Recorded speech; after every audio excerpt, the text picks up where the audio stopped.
Today's daf is Avodah Zara daf Nun Hey. Beautiful. Chaim picked a beautiful day to begin because today starts a famous din of yayin nesach, and the Mishnah. It's an Avodah Zara, so it's a perfect Mishnah to begin. That we can take it slow and see the Rashis. And I think what Chaim is correct is that sometimes if you get some of the fundamental Rashis, and you have that anchored well, you have the tools, you can glide through the rest of the daf yourself. gas beuta min oivei. You can take, you can buy. Like keach sometimes can mean buying. A gas, this is a big word. We actually passed through a winery today, and I got to see an old wine press. I was looking for the wine press. They used to have a big vat. Maybe I can send you some of the clips, Chaim, if you want. You can put it onto your dafcast, It's Hashem. And it's a vat.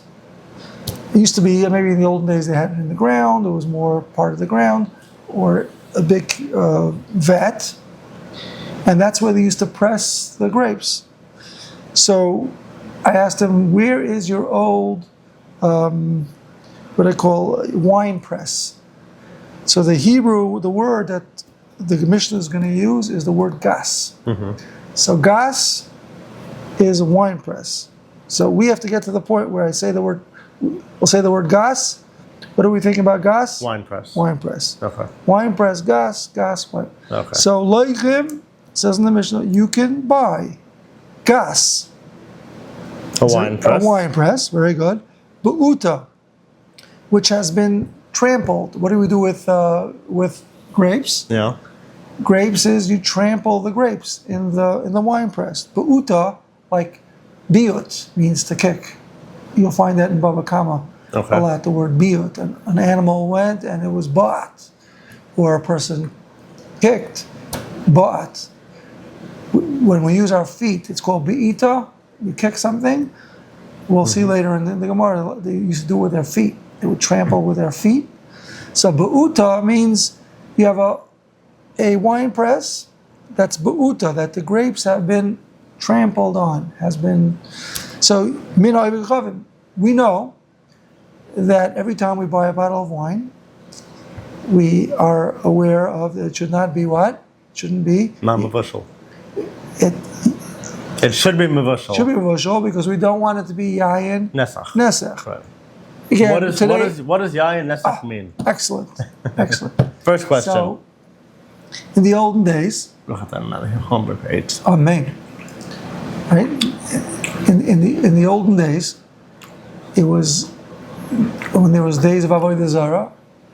So one of the ways that people used to serve Avodah Zara to show respect, they would take wine and they would pour wine, just like the concept of the Mizbeach. Right. There's a nesachim, which were pouring wine.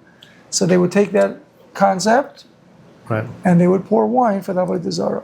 Right. So the Rabbanon made a gzeira that we are scared that they're going to take our wine and be menasechet to Avodah Zara.